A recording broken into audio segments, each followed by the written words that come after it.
Saya ingin menjelaskan sehubungan dengan statement yang disampaikan oleh Presiden Filipina, Presiden Marcos Junior pagi ini. Beliau mengucapkan terima kasih dan memberikan penghargaan yang tinggi dengan apresiasi apa yang telah direspon oleh pemerintah Indonesia sehubungan dengan permohonan dari pemerintah Filipina untuk memindahkan narapidana berkewarganegaraan Filipina yang bernama Mary Jane yang telah dijatuhi hukuman pidana mati oleh Mahkamah Agung Republik Indonesia atas kasus narkotika, dan permohonan gerasinya sudah ditolak oleh Presiden.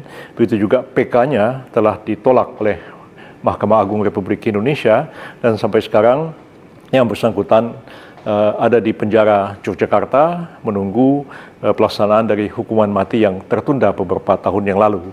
Atas permintaan dari pemerintah Filipina kepada pemerintah Republik Indonesia untuk memberikan pengampunan, lagi-lagi ditolak oleh Presiden kita, dan akhirnya kita merumuskan satu kebijakan baru yang belum pernah kita lakukan sebelumnya, bukan memberikan pengampunan atau bukan memberikan pembebasan kepada narapidana warga negara asing yang dijatuhi hukuman oleh pengadilan kita, tapi kita melakukan satu kebijakan yang dalam istilah hukum pidana disebut dengan pemindahan narapidana atau bahasa Inggrisnya transfers of prisoners, dan ada lagi yang lain disebut dengan exchange of prisoners atau tukar menukar narapidana. Kita tidak melakukan tukar menukar narapidana, tapi kita akan melakukan apa yang disebut dengan pemindahan narapidana atau transfer of prisoner. Apa yang dikatakan oleh Presiden Marcos hari ini dalam statement beliau mengatakan kita dalam waktu tidak terlalu lama akan membawa pulang atau bring back her to the Philippines, artinya akan membawa pulang Mary Jane ke Filipina. Jadi bukan pembebasan, bukan pengampunan, tapi dikembalikan atau dipulangkan ke Filipina dalam status sebagai narapidana. Beberapa syarat yang kita ajukan dan itu diterima oleh pemerintah Filipina. Pertama adalah bahwa pemerintah Filipina dan juga negara-negara lain yang berkeinginan yang sama untuk pemindahan narapidana itu, pertama mereka harus mengakui putusan pengadilan kita, menghormati putusan pengadilan kita, dan negara kita berwenang untuk mengadili warga negara mereka jika melakukan tindak pidana di wilayah negara Republik Indonesia. Jadi mereka menghormati dan tidak mempersoalkan. Misalnya pengadilan kita memutuskan orang itu dihukum 20 tahun, dihukum seumur hidup, atau dihukum mati, itu mereka terima.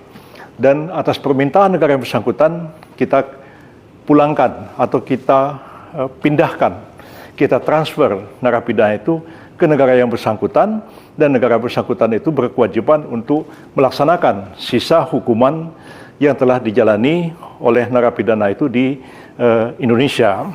Jadi kalau misalnya orang itu dihukum 20 tahun, ya dikembalikan ke negaranya, sudah 15 tahun, 5 tahunnya dijalani di negara yang bersangkutan. Tetapi kalau sekiranya negara yang bersangkutan akan memberikan grasi atau akan memberikan remisi kepada narapidana itu, sepenuhnya kita serahkan kepada negara yang bersangkutan. Jadi tanggung jawab pembinaan terhadap narapidana untuk melaksanakan putusan pengadilan negara kita itu diserahkan kepada negara yang bersangkutan.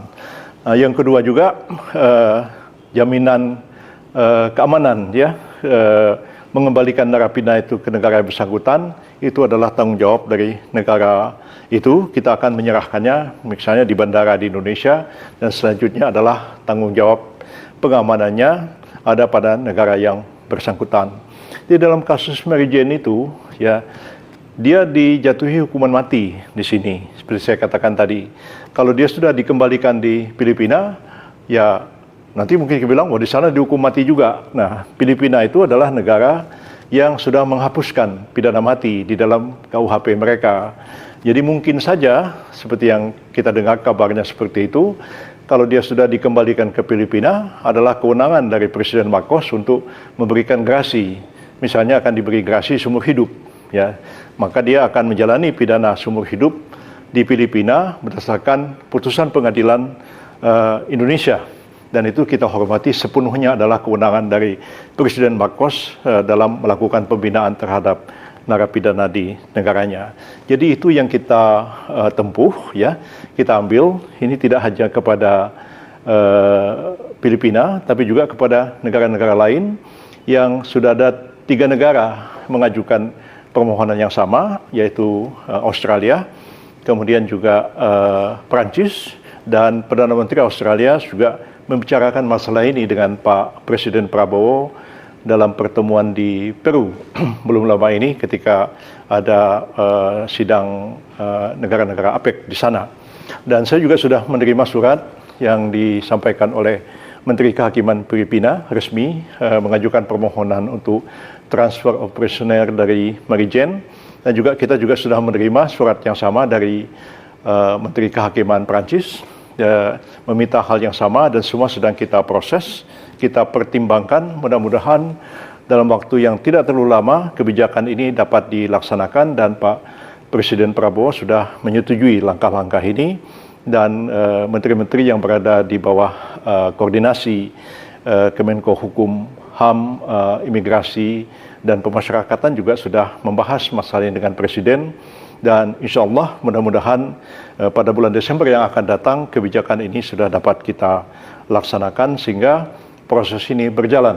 Di negara kita ini cukup banyak narapidana warga negara asing yang dijatuhi berbagai jenis hukuman, mulai dari hukuman penjara terbatas, hukuman seumur hidup, sampai pada hukuman mati. Hal lainnya juga ingin saya tegaskan bahwa kita melakukan ini dengan prinsip resiprokal, artinya kalau nanti ada narapidana warga negara Indonesia yang dijatuhi pidana oleh pemerintah negara yang bersangkutan, dalam hal ini Filipina, Australia ataupun Perancis, nah kita juga dapat meminta dan mereka juga harus menyetujui kalau sekiranya kita meminta narapidana kita itu dikembalikan ke Indonesia, dan kita akan melaksanakan putusan pengadilan negara yang bersangkutan. Jadi prinsip-prinsip ini kita jaga untuk menyetarakan kedudukan masing-masing negara, dan masing-masing juga menghormati kedaulatan hukum masing-masing. Saya kira itu penjelasan saya. Masih ada yang mau ditanyakan, silakan. Soal bebas itu Pak, kalimat kata bebas. Jadi sebenarnya bukan dibebaskan, tapi memang tidak. Ya, memang banyak teman-teman salah mengerti membaca statement dari Presiden Marcos itu. Tidak ada kata-kata bebas dalam statementnya itu. Hanya mengatakan bring her back to the Philippines, membawa dia kembali ke Filipina, bukan dalam arti dibebaskan. Yang benar adalah kita melakukan transfer of prisoner, kita memindahkan narapidana, dan Filipina akan menerima dan akan melaksanakan putusan pengadilan Indonesia. Jadi kita tetap konsisten, kita tidak pernah memberikan grasi kepada narapidana narkotika, dan itu sudah dilakukan sejak zaman Presiden Soeharto sampai sekarang. Itu Presiden kita konsisten. Kita keras sekali menghadapi kasus-kasus narkotik itu, dan negara kita termasuk negara yang cukup keras dalam menjatuhkan hukuman, termasuk juga Malaysia di negara tetangga kita, dan sampai hari ini tidak pernah satupun presiden kita yang memberikan grasi terhadap kasus narkotik. Jadi kalau Merijen ini ditransfer ke Filipina, ya, bahwa Presiden Filipina mau memberikan grasi, itu kita hormati sebagai kewenangan negara yang bersangkutan. Tapi Presiden kita tidak pernah memberikan grasi, apalagi sampai membebaskan narapidana warga negara asing.